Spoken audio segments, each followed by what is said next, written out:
India Legal presents Courts Roundup.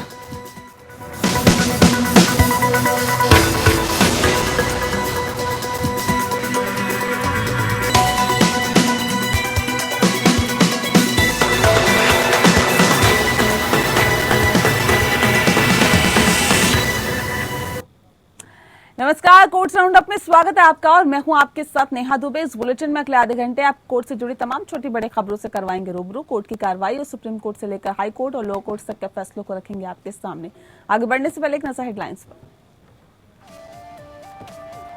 Supreme court के फटकार पर केंद्र का यू टर्न, 20 सितंबर तक पद पर बने रहेंगे एनसीएलएटी के अध्यक्ष जस्टिस चीमा। सुप्रीम कोर्ट ने तेलंगाना हाईकोर्ट के फैसले को चुनौती देने वाली याचिका पर हुसैन सागर झील के अंदर गणेश मूर्ति विसर्जन की दी इजाजत, अगले साल से लागू होंगे आदेश।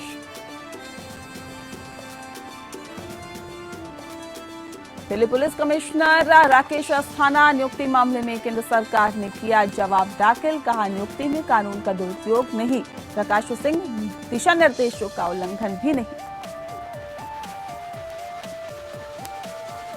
व्यावसायिक और स्नातक पाठ्यक्रमों प्रवेश नीति में चुनौती देने वाली याचिका पर सुनवाई के दौरान केरल हाईकोर्ट की सख्त टिप्पणी, कहा आईसीएसई के स्टूडेंट सचमुच दुर्भाग्य के शिकार, नहीं मिलते हैं अच्छे ग्रेड।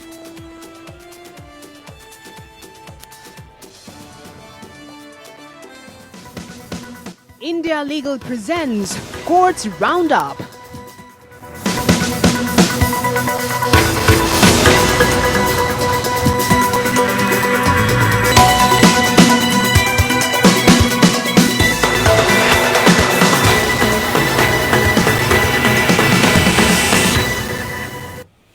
एनएलएटी के पूर्व चेयरपर्सन जस्टिस अशोक इकबाल सिंह चीमा के समय से पहले रिटायरमेंट को लेकर पैदा हुआ विवाद अब खत्म हो गया है। दरअसल केंद्र सरकार ने सुप्रीम कोर्ट में कहा है कि एनसीएलएटी के पूर्व अध्यक्ष न्यायमूर्ति एआईएस चीमा को 20 सितंबर तक पद पर बने रहने दिया जाएगा। इसके बाद सुप्रीम कोर्ट ने कहा कि जब तक चीमा फैसला सुनाने के लिए पद पर बने रहते हैं तब तक एनसीएलएटी के निवर्तमान कार्यवाहक अध्यक्ष जस्टिस एम वेणुगोपाल अवकाश पर रहेंगे।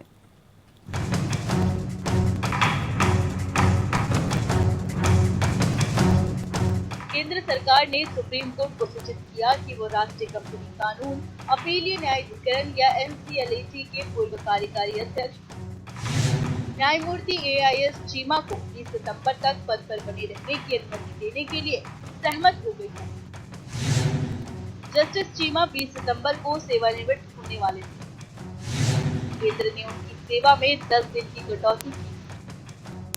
अटॉर्नी जनरल के वेणुगोपाल ने प्रधान न्यायाधीश एनवी रमन्ना और न्यायमूर्ति सूर्यकांत और न्यायमूर्ति हेमा कोहली की पीठ को बताया कि न्यायमूर्ति चीमा को लंबित निर्णय देने के लिए 20 सितंबर तक कार्यालय जाने की अनुमति दी जाएगी और उन्हें इस आधार पर सेवानिवृत्त लाभ भी मिलेगा।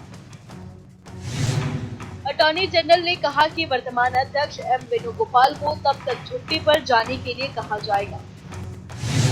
अटॉर्नी जनरल ने कोर्ट से कहा, ऐसा कहा गया था कि उन्होंने निर्णय लेखन के लिए छुट्टी दी,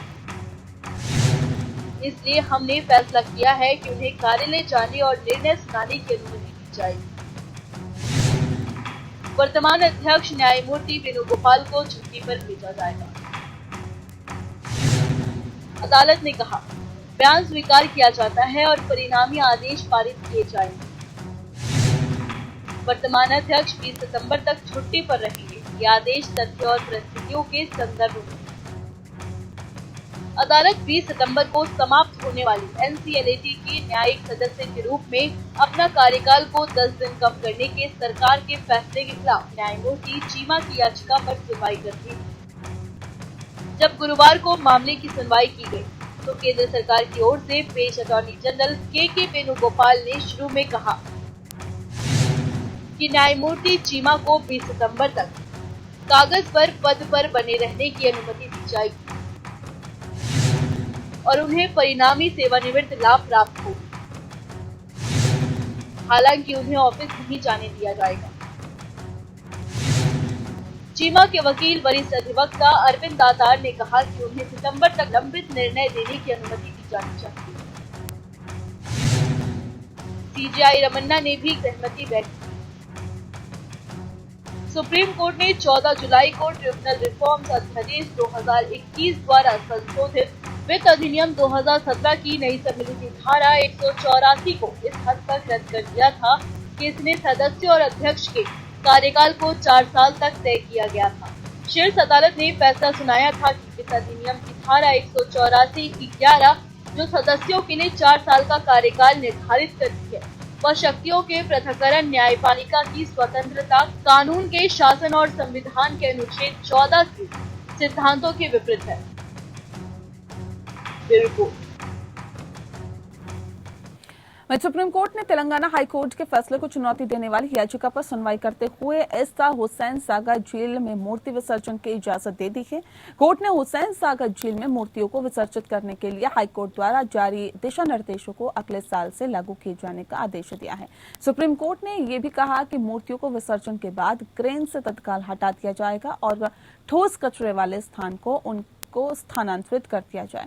सीजेआई ने इस मामले पर सरकारी कार्रवाई से भी नाराजगी जाहिर करते हुए कहा कि हम अंतिम क्षण में निर्णय नहीं ले सकते। उन्होंने कहा, क्या इस समय लाखों लोगों को इस झील या टैंक झील या दूसरे झील के बारे में निर्देश देना संभव है?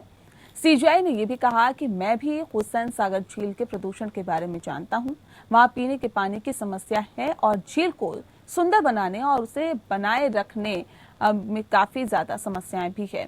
सीजेआई ने हैदराबाद म्युनिसिपल कॉर्पोरेशन से कहा कि आप ये जानते हैं कि हर साल ऐसा ही होता है, तो इसके लिए कदम क्यों नहीं उठाए गए हैं। दरअसल हैदराबाद म्युनिसिपल कॉर्पोरेशन की तरफ से सुप्रीम कोर्ट में याचिका दाखिल कर तेलंगाना हाई कोर्ट को चुनौती दी गई थी, जिसमें हाई कोर्ट ने पीओपी को बनी गणेश प्रतिमा के विसर्जन पर रोक लगा दी थी और न्यायालय ने सॉलिसिटर जनरल तुषार मेहता की दलीलों पर विचार के बाद ये आदेश दिया। मेहता ने कहा कि झील में प्रदूषण कम करने के लिए कदम उठाए गए हैं और विसर्जन के तुरंत बाद प्रतिमाओं को क्रेन की मदद से बाहर निकाला जाएगा और उन्हें ठोस अपशिष्ट निस्तारण स्थलों पर ले जाया जाएगा। तेलंगाना उच्च न्यायालय ने 13 सितंबर को हुसैन सागर झील और शहर में ऐसे अन्य जलाशयों में प्लास्टर ऑफ पेरिस से बनी गणेश प्रतिमाओं के विसर्जन पर रोक लगाने के अपने आदेश में सुधार करने से इनकार कर दिया था।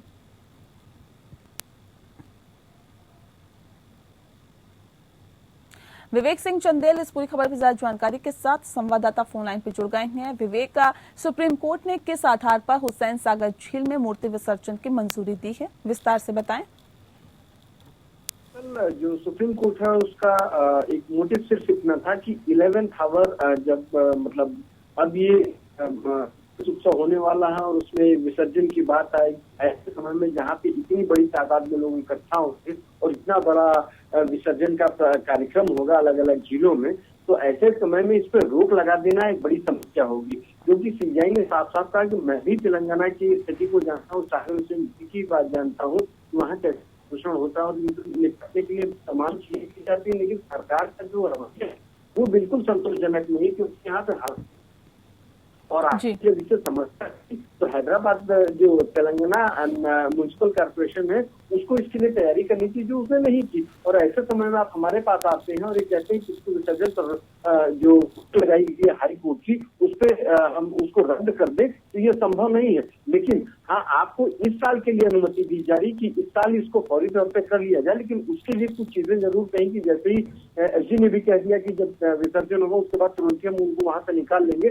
जैसे कि जो झील है उसकी जो उसमें जो केमिकल्स हैं वो डाइल्यूट ना होने पर उनको पहले ही निकाल लिया जाएगा विसर्जन करने के तुरंत बाद, जिससे वहां पे प्रदूषण न हो। तो एसजी ने इस बात को कहा तो सुप्रीम कोर्ट ने कहा कि इस वक्त हम सिर्फ यही कर सकते हैं कि इस बार के लिए आपको राहत दे दी जाए, लेकिन हाई कोर्ट का जो तेलंगाना हाई कोर्ट का ऑर्डर है उसको हम पूरी तरह से रोक नहीं लगा सकते, वो अगले साल से लागू होगा और उसके बाद इसके लिए म्युनिसिपल कॉर्पोरेशन को काम करना होगा, जिससे कि एक जो अल्टरनेट व्यवस्थाएं करनी होती है, जिससे कि जो प्रदूषण जो विसर्जन करना हो उनको लिए अलग कोई अरेंजमेंट किया जाए और जो भी चीजें कर सकते हैं वो करें। लेकिन 11th आवर में अगर म्युनिसिपल कॉर्पोरेशन की बात नहीं मान जाता तो वो भी गलत है, लेकिन हाईकोर्ट के फैसले को रद्द नहीं कर सकते, सिर्फ फौरी राहत देते हुए इस साल के लिए मूर्ति विसर्जन की इजाजत दी गई है। बहुत शुक्रिया आपका विवेक, तमाम जानकारी हम तक पहुंचाने के लिए। वहीं सुप्रीम कोर्ट ने कहा है कि साक्ष्य अधिनियम 1872 की धारा 106 के तहत अभियुक्त के भार को निभा पाने में विफलता परिस्थिति जन्य साक्ष्य द्वारा संचालित मामले में प्रासंगिक नहीं है यदि अभियोजन पक्ष परिस्थितियों की एक कड़ी स्थापित करने में असमर्थ है। साक्ष्य अधिनियम की धारा 106 में कहा गया है कि किसी व्यक्ति की विशेष जानकारी के दायरे में चीजों को साबित करने का भार उस व्यक्ति पर होता है। अभियोजन का मामला इस प्रकार है। नागेंद्र साह अपीलकर्ता की पत्नी ने 18 नवंबर 2011 को जलने से मौत हो गई थी और बताया भी जा रहा है कि महेश साह द्वारा दी गई जानकारी के आधार पर अप्राकृतिक मौत का मामला दर्ज किया गया। साह को निचली अदालत द्वारा धारा 302 और 201 के तहत दोषी ठहराया गया था। साह ने निचली अदालत के फैसले का विरोध करते हुए सुप्रीम कोर्ट का दरवाजा खटखटाया था। बिहार सरकार की ओर से पेश होते वकील ने दलील दी कि अपीलकर्ता का बचाव की मृतका की मृत्यु दुर्घटनावश आग से जलने के कारण हुई। पोस्टमार्टम रिपोर्ट के आधार पर पूरी तरह गलत था। राज्य सरकार के वकील ने यह भी तर्क दिया कि साक्ष्य अधिनियम की धारा 106 के तहत उस पर तथ्यों को साबित करने के बोझ का निर्वहन करने में अपीलकर्ता की विफलता बहुत महत्वपूर्ण थी और ये मामला परिस्थिति जन्य साक्ष्य पर आधारित था। न्यायमूर्ति ओका द्वारा लिखित निर्णय ने कहा कि साक्ष्य अधिनियम की धारा 106 उन मामलों पर लागू होती है जहां पर अभियोजन पक्ष उन तथ्यों को स्थापित करने में सफल रहा जिनसे कुछ अन्य तथ्यों के अस्तित्व के बारे में उचित निष्कर्ष निकाला जा सकता है जो आरोपी की विशेष जानकारी के दायरे में है। पीठ ने आरोपियों को आईपीसी की धारा 302 और 201 के तहत आरोप से बरी करते हुए हाईकोर्ट के 22 अप्रैल 2019 के आदेश को रद्द किया। दिल्ली पुलिस कमिश्नर राकेश अस्थाना की नियुक्ति को चुनौती देने के मामले में दिल्ली हाईकोर्ट में सुनवाई हुई। दिल्ली पुलिस कमिश्नर की नियुक्ति पर केंद्र सरकार ने जवाब दाखिल करते हुए कहा कि राकेश अस्थाना की नियुक्ति सही है। केंद्र सरकार ने हलफनामे में कहा कि राकेश अस्थाना की नियुक्ति में न तो कोई कानून का दुरुपयोग हुआ है और न ही सुप्रीम कोर्ट के प्रकाश सिंह दिशा निर्देशों का उल्लंघन ही किया गया है। दरअसल साथ ही हाईकोर्ट से याचिका खारिज करने की मांग केंद्र सरकार ने की है। हाईकोर्ट अब इस याचिका पर 20 सितंबर को सुनवाई करेगा। बताया भी जा रहा है कि इससे पहले दिल्ली पुलिस कमिश्नर राकेश अस्थाना की नियुक्ति के खिलाफ दायर याचिका पर हाईकोर्ट ने नोटिस जारी किया था। दिल्ली हाईकोर्ट ने केंद्र सरकार और राकेश अस्थाना को नोटिस जारी कर जवाब मांगा था। राकेश अस्थाना की नियुक्ति के खिलाफ एक एनजीओ द्वारा पहले सुप्रीम कोर्ट में फिर अपील दाखिल की गई थी। बताया भी जाता है कि सर्वोच्च अदालत ने इस मामले को हाईकोर्ट के सामने ले जाने को कहा था, जिस पर दिल्ली हाईकोर्ट ने सुनवाई की और नोटिस भी जारी किया। गौर करने वाली बात यह है कि राकेश अस्थाना को 27 जुलाई को दिल्ली पुलिस कमिश्नर का नियुक्त किया गया था और वहां 31 जुलाई को बतौर बीएसएफ डायरेक्टर रिटायर्ड होने वाले थे, लेकिन रिटायरमेंट से पहले की उनकी नियुक्ति कर दी गई। याचिकाकर्ता का आरोप है कि गुजरात कैडर के राकेश अस्थाना की नियुक्ति में नियमों का उल्लंघन किया गया। याचिका में तर्क दिया गया कि किसी भी नियुक्ति तभी की जा सकती है जब रिटायरमेंट में कम से कम 3 महीने बाकी हो। इसके लिए सुप्रीम कोर्ट के एक फैसले का उदाहरण भी दिया गया। राकेश अस्थाना की नियुक्ति 1 साल के लिए की गई है। इसको लेकर सिर्फ अदालत ही नहीं बल्कि राजनीतिक तौर पर भी काफी बवाल हुआ था। कांग्रेस, आम आदमी पार्टी समेत अन्य विपक्षी पार्टियों द्वारा केंद्रीय गृह मंत्रालय के फैसले पर आपत्ति जाहिर की गई थी।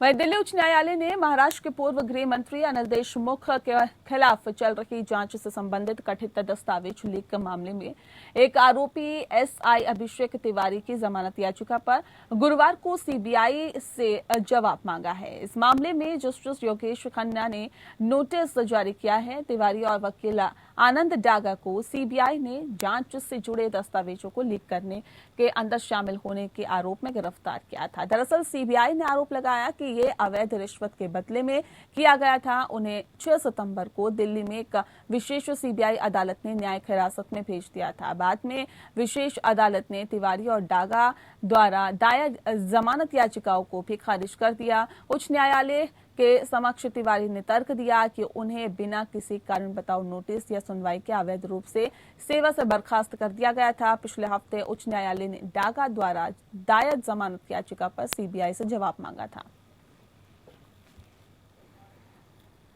दिल्ली दंगे के दौरान हत्या कर युवक का शव नाले में फेंकने के मामले में कोर्ट ने 5 लोगों पर आरोप तय कर दिए हैं। दरअसल कड़कड़डुमा कोर्ट ने कहा है कि इस मामले में चश्मदीदों के अलावा गवाहों के भी बयान हैं और ऐसे में जिन्हें दरकिनार नहीं किया जा सकता है, इनके खिलाफ आरोप तय करने के लिए पर्याप्त साक्ष्य है। साथ ही कोर्ट ने गवाहों के बयान दर्ज करने में देरी के बचाव पक्ष की आपत्ति को ये कहते हुए खारिज कर दिया कि दंगे के वक्त लोग डरे हैं और सहमे हुए थे। दरअसल कड़कड़डुमा कोर्ट ने मामले में दिलीप कुमार, दिनेश कुमार, कुलदीप, लखपत, राजूरा और योगेश के खिलाफ आरोप तय किए हैं। बता दें कि कोर्ट ने इनके खिलाफ दंगा करने के लिए आईपीसी की धारा 147 घातक हथियार इस्तेमाल करने के लिए 148 गैर कानूनी समूह के समान मंशा से अपराध करने की धारा 149, विभिन्न संप्रदाय के बीच घृणा पैदा करने की धारा 153A, हत्या करने, संपत्ति या उपासना स्थल को आग लगाने के लिए 436, अफवाह फैलाने के लिए 505 और साजिश रचने के लिए 120B के तहत आरोप तय कर दिए हैं।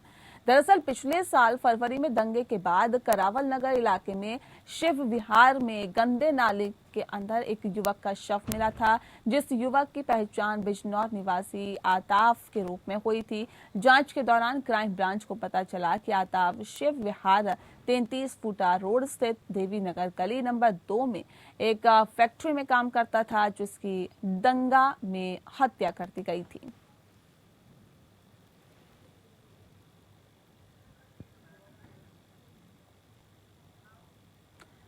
केरल हाईकोर्ट ने सभी पक्षों द्वारा वर्तमान शैक्षणिक वर्ष में राज्य के विभिन्न विश्वविद्यालयों द्वारा पेश किए जाने वाले व्यावसायिक और स्नातक पाठ्यक्रमों में प्रवेश की पद्धति को विशेष रूप से राज्य में इंजीनियरिंग कॉलेज में प्रवेश के लिए अपनाई गई प्रवेश नीति में चुनौती देने वाली याचिका पर सभी पक्षों द्वारा प्रस्तुतियां दर्ज की है। न्यायमूर्ति पी.बी. सुरेश कुमार ने मामले में अपना आदेश सुरक्षित रख लिया।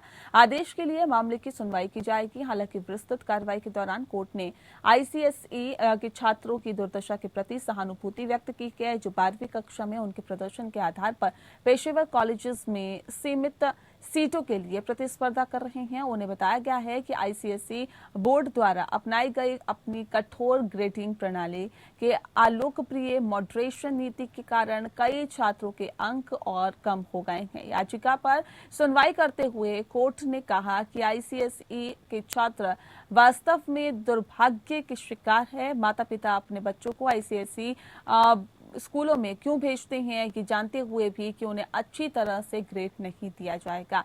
इस पर वकील ने जवाब दिया कि सीबीएसई और आईसीएसई ने राज्य बोर्ड की तुलना में अधिक राष्ट्रीय मूल्य रखा है।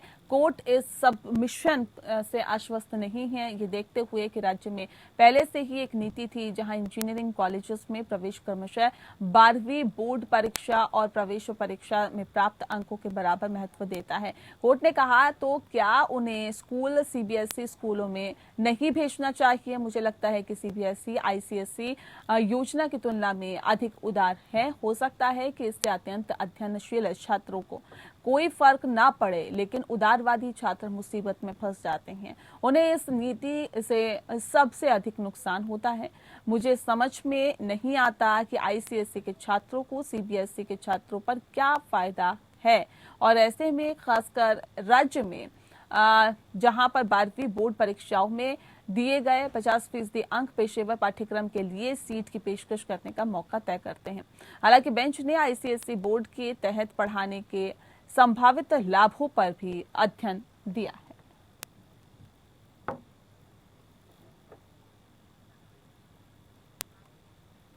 पंजाब एंड हरियाणा हाईकोर्ट ने एक मुस्लिम व्यक्ति द्वारा अपनी दूसरी शादी में सुरक्षा की मांग वाली एक सुरक्षा याचिका पर सुनवाई करते हुए व्यक्ति पर 1 लाख रुपए का जुर्माना लगाकर कोर्ट ने कहा है कि वह अपनी पहली पत्नी और नाबालिग बेटियों का भरण पोषण करने में विफल रहा है।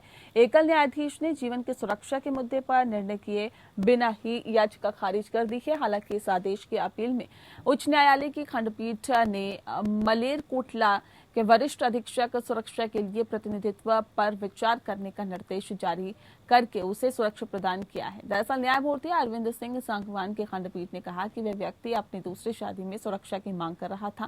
पहले ही आलिया हसन से शादी की है और उसकी 2 नाबालिग बेटियां हैं। उनका भरण पोषण करने में विफल रहा है। अदालत के समक्ष ये प्रस्तुत किया गया कि उसकी पहली शादी को तलाक के दस्तावेजों के माध्यम से उस व्यक्ति द्वारा निष्पादित 3 तलाक के डीड के माध्यम से रद्द कर दिया गया है। हालांकि कोर्ट ने कहा कि तलाक के डीड एक तरफा दस्तावेज हैं जो स्वयं आदमी द्वारा तैयार किए गए हैं और इस तरह के तलाक के लिए पहली पत्नी की सहमति और हस्ताक्षर नहीं है। कोर्ट ने महत्वपूर्ण रूप से टिप्पणी की और ये तर्क किया कि मुस्लिम व्यक्ति मुस्लिम कानून के तहत दूसरी शादी करने का अधिकार उसे है, गलत है, जो कि और ऐसे में क्योंकि ये अदालत अकादमिक दृष्टिकोण रखने के बजाय 2 नाबालिग लड़कियों के कल्याण के बारे में अधिक चिंतित है, क्योंकि ये स्पष्ट है कि याचिकाकर्ता नंबर 2 जानबूझकर अपनी पहली पत्नी जो और 2 नाबालिग बेटियों का भरण पोषण नहीं किया है। अदालत ने मुस्लिम व्यक्ति को आलिया हसन यानी कि पहली पत्नी को 1 लाख रुपए भुगतान करने का आदेश दिया और याचिका को खारिज कर दिया।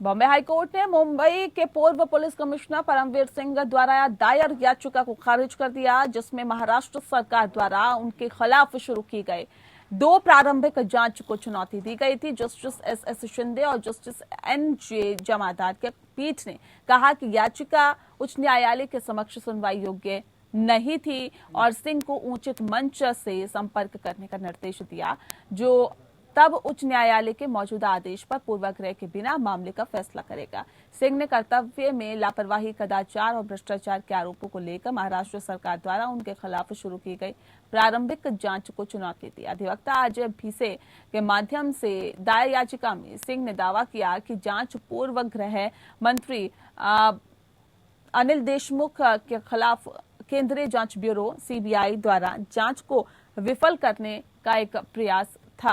हालांकि महाराष्ट्र सरकार ने 2 आधारों पर याचिका की स्थिरता पर आपत्ति जताई है। महाराष्ट्र पुलिस के वर्तमान महानिदेशक संजय पांडे द्वारा की गई जांच से संबंधित शिकायत जांच से अलग होने के कारण हल हो गई है। बेंच ने पक्षकारों को दोष और गुण के आधार पर ही सुनने से पहले याचिका की स्थिरता पर फैसला लेने के लिए पहले मामले को सुरक्षित रखना उचित समझा।